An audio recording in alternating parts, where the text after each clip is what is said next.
Hey everybody, I'm Lzzy. And I'm RJ, and we are from Halestorm. Thanks for listening.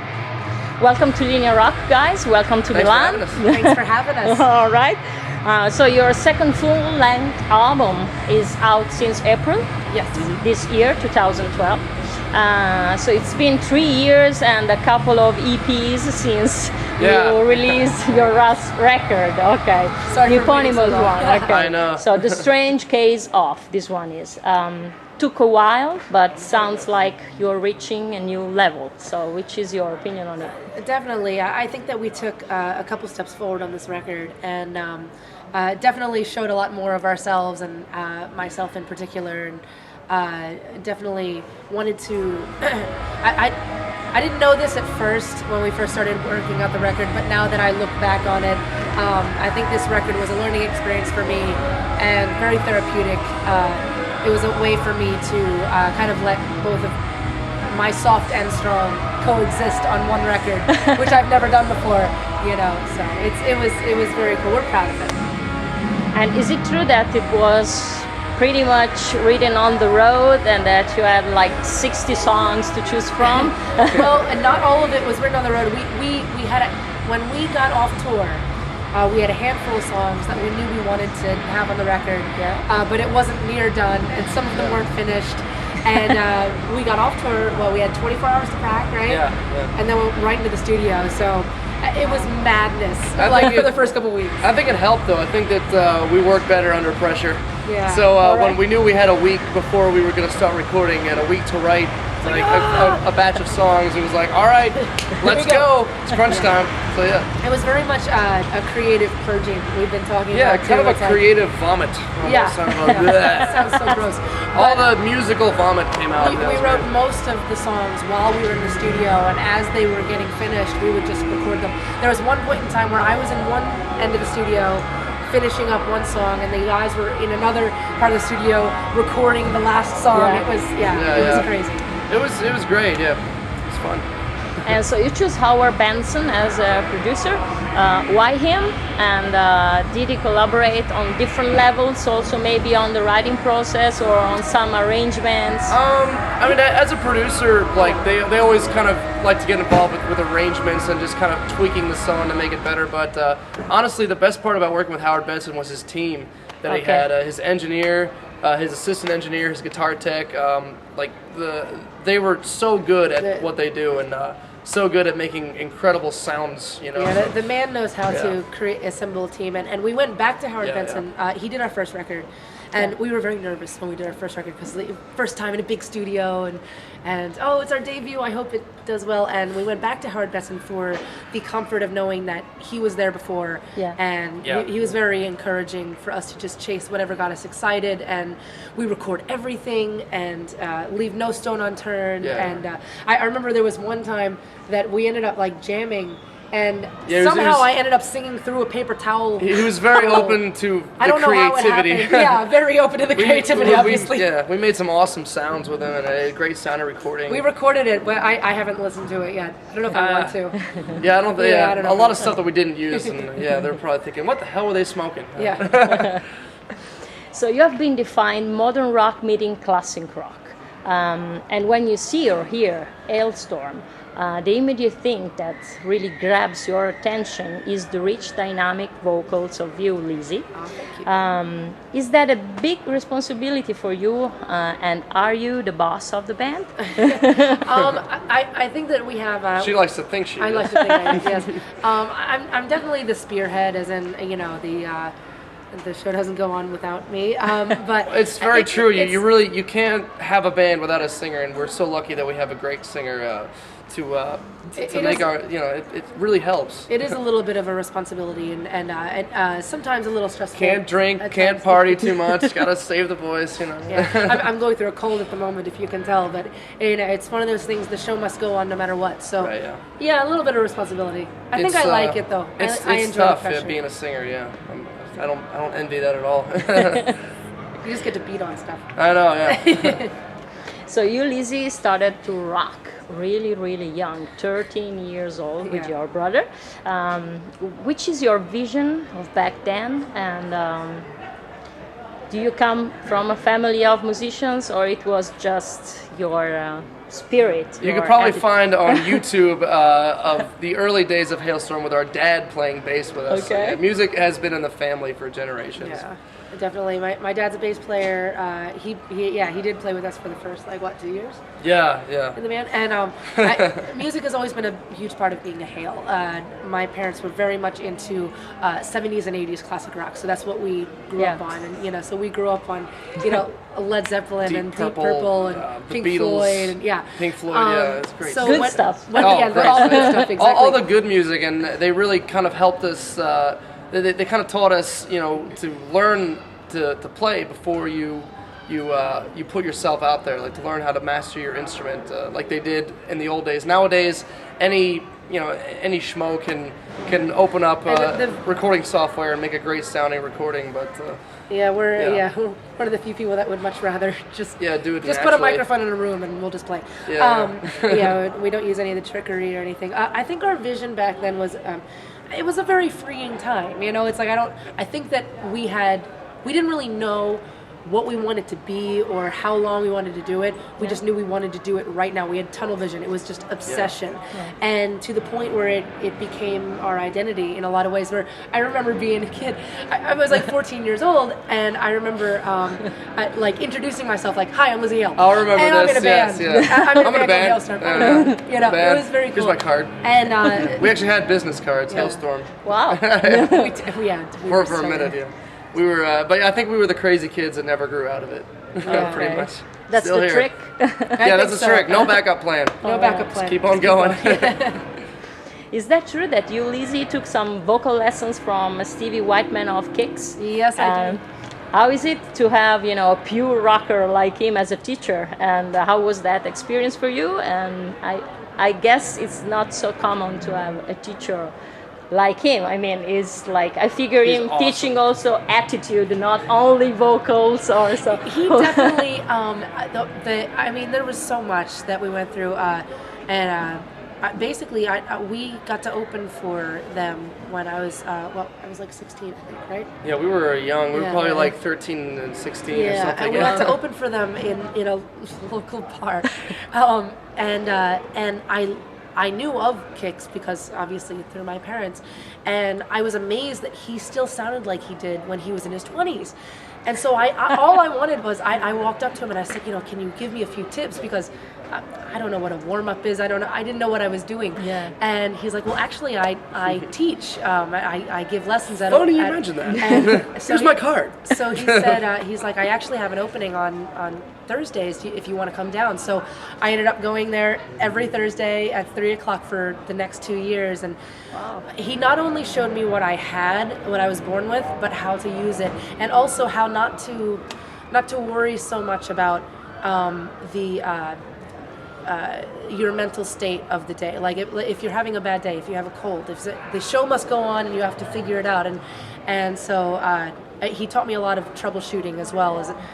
Like I said, today I have a cold, the show must go on. And so it's because of him that I'm able to do that. So I owe pretty much everything I'm able to do live to that guy. So concerning the 2011 EP called Reanimate, you presented some cover songs on it of very different genres, from Guns N' Roses to Lady Gaga. Okay. Is that a kind of parade of your main influences in a sense? How do you consider that? And who picked Lady Gaga song? And which is very surprising, and why? And I'm also very surprised that you didn't take any Janis Joplin songs, since I know she's your hero. So I agree. Okay. I think a lot of it was there were some obvious songs we could have done, but a lot of it was the challenge.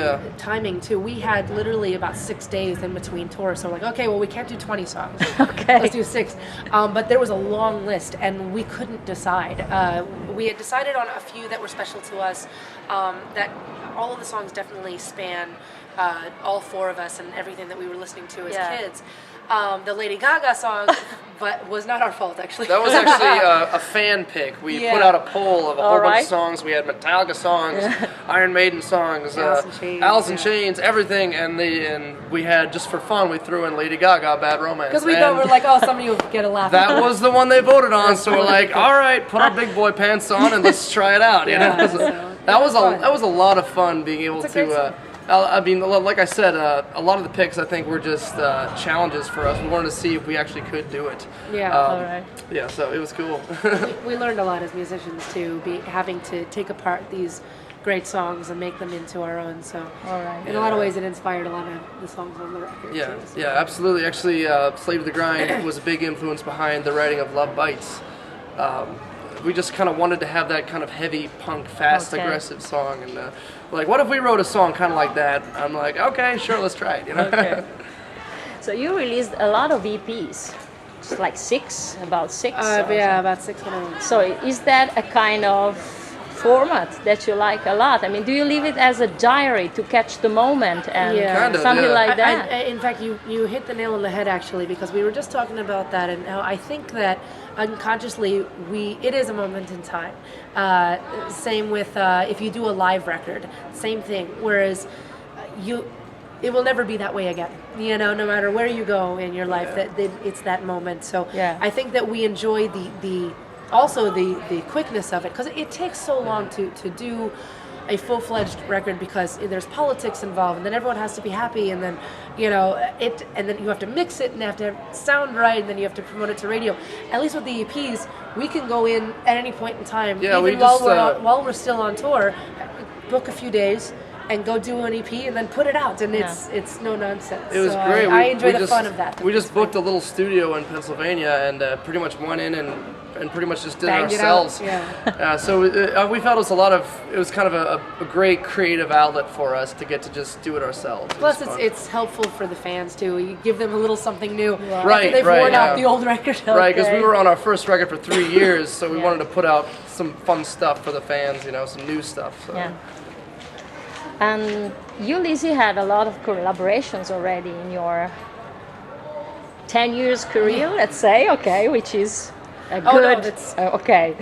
So Blackstone Cherry or Adrenaline Mob, these kind of collaborations help you in a sense, or do you leave them just like, for passion, just to share some good music? And are you guys jealous that she's going out? No, because that is definitely a singer thing. Like nobody wants to hear some guest drummer. They want to hear like someone's voice. And I think it definitely helped our exposure, and I think it's a creative thing. I think it's fun to get to collaborate with other people. Absolutely, I love collaborating, but as far as I've been so lucky to get to know all of these bands, and a lot of the collaborations end up happening all of them thus far happen very organically. As in, we met while we were on tour, we're friends, and we just want to do something together. And to me, I love it because I've always been trying to recapture that kinship that, I grew up like watching videos and reading documentaries of how it was, in the 70s and early 80s, where people would just get together and they would write songs or they would be on each other's albums. And I feel like rock has definitely lost a lot of that, whereas everyone's in competition with each other. In rap, everybody can be on everybody's record. 12 people on one song. Yeah, Lil Wayne is on like everyone's album. But so I think in a way it's my small way of trying to keep that going with my friends. Like Blackstone Cherry are like brothers to us, and the only reason that I was on Adrenaline Mob's record was because we got to be great friends with Mike Portnoy when he was playing with Avenged Sevenfold. Yeah, we did the Uproar tour with him. It's really neat to be able to do this for somebody, and then also in turn it does do something for your career, but that's not the only reason. And it was also great to have some collaborations on our record. We had our friend James Michael, who sings in 6 a.m. with Nikki Sixx, incredible singer. We wrote this song called Private Parts with him. It's a B-side, and he got to sing on it. So it's fun to do it on our end too, because then we get to get involved, as the band. Usually it's like, here, go ahead, Lzzy, go ahead, do your thing. And it's like, oh no, we get to play with him now. So Halestorm is well known for their non-stop touring attitude, and you've been on tour with a lot of bands already, like Megadeth, Disturbed, Stone Sour, Papa Roach, and countless others. Yeah. Is there any particular episode of Live on the Road that you would like to share with us about these great experiences? There's just so many. Getting to watch Metallica, that was pretty That was check that off the bucket list there. We've gotten to do so much. We've gotten to open up for our idols. Currently, our dream is coming true because we've always wanted to come over here, overseas, and do our first headlining tour, and that's what we're on now. So that blows my mind. It blows my mind that people actually know who we are and are showing up to the shows. That's amazing. And there's people online since early this morning. They've been loud the whole day. It was and great. we did not expect this, but a lot of the shows, actually probably 8 out of 10 shows, have been completely sold out. So it's pretty awesome. Yeah, at least in the UK, and we just did Germany and France and Belgium, and we just couldn't believe how they were getting sold out like that. That people even knew who we were. And this is our very first time in Italy, and it's so amazing to see this many people know who we are. And I think a lot of it has to do with social networking. We have a great team of Italian fans. They call themselves Halestorm Italy. And they go on Twitter and they just talk about us, and they send our music to their friends, and it's really cool, It's helped a lot. Okay, and again, about the Live on the Road, you released a live album after just one studio record, which is pretty weird, but that testify that you feel the stage, that you are a live band. Is that the old way? The trick to grow fast, the fact of having this passion for the live show. I definitely think so. I think that the live show has always kind of been pulling us along. It's always been leading the pack, and everything else that we're interested in. I love being in the studio. I love talking to people and doing press and the meet and greets and everything, but the live show definitely has always been king. And I mean, since before we were signed, we were kind of always primarily a live band because it was the cheapest way to do anything, because we didn't have, we would scrounge up, enough money to get in the studio for a couple hours, and then we would go do that, and then we'd have to wait, and so we really honed up everything that we are now is because of the live shows. We have a lot of passion for playing live, and we always have. And I think people kind of pick up on that. I think that people, when they come see us live and see how passionate we are about our music and about playing in front of them, they feel that, and they get passionate about it, and especially over here, you really feel it. So I think we wanted to show that now that we had the means and we had the machine behind us. I think we wanted to do, a live album just because. Okay. And that was also one of the objectives going into recording this recent record, was bringing a lot of that live energy to the recording. I think we did pretty good. Another question for Lzzy. How female rock, in your opinion, evolved through the years? Through your eyes and experience since the 60s, from Susie Quattro to Lzzy Hale. And is your song "You Call Me a Bitch" like it's a bad thing, in a sense, refer, to the machoism in rock and roll? A little bit. I think it's, to me, I wanted to write a song that was kind of making fun of it, because the most fundamental way that I think things have evolved, in my opinion, or my own view, is that people like Pat Benatar and Wilson had to go through so much in order for me to do this, that the small amount of craziness that I have to go through for being a girl is nothing compared to everything they had to go through. So in a way, I'm very thankful for that. Something that I've noticed now is that to be a woman in rock, it takes strength, and it also takes a certain type of mentality, because with guys, no matter what, they're encouraged to do whatever they want to do because they're the guys, and they'll do whatever they want anyway. But girls were raised to, you grow up a certain way, you marry your high school sweetheart, in my generation, like you go to college to have a career, or you go and to make a family, and all of that. And I think in order to go this very strange, very unpredictable route, it takes guts, but at the same time, it's so rewarding to be carving out your own path, and it's very inspirational to see so many young girls starting to get into bands, and I was lucky to have very supportive parents. Yeah. That's not always the case, and that's not their fault. It's just it's hard to watch your little girl go into this very unpredictable and very guy-filled, dangerous lifestyle. So in a lot of ways it takes a lot, but I'm very proud to be a part of it. The fact of having your brother in the band helped, it definitely we sweetens can the take deal. control. Because the good thing, and another thing that I'm thankful for is that I do have a bunch of guys around me that if I do start slipping up or being true, or somebody's getting too close or things are getting too crazy, they're always here. We've always been kind of a family-based band. I mean, even when it was just the two of us and our parents, so I think that vibe rubs off on the rest of our band and also all of our crew, and we all look out for each other like a family. Tell each other when one of us has to watch their clothes. And I think it's so important that more girls get into playing music, because there's not enough, and I think a big part of that is that there's not enough out there to influence other girls to play music. So I think it's so important to, if you're going to have a girl in a band, like ours, that she has the talent to back it up, to show other girls that you can do this, and so it's I think it's kind of a responsibility that we have, at least that you have, not me. I'll just support that. You can inspire the girls too. All right. And which is the main advice that you can give to a young band which is starting now, approaching and having your big dream? The biggest piece of advice is to not stop. Just don't give up after 3 years. Don't get discouraged if maybe you're losing band members or you haven't found the right sound or whatever. It takes time, and with everything, it's practice. And really, I mean, we're still constantly learning what we like and how we work together.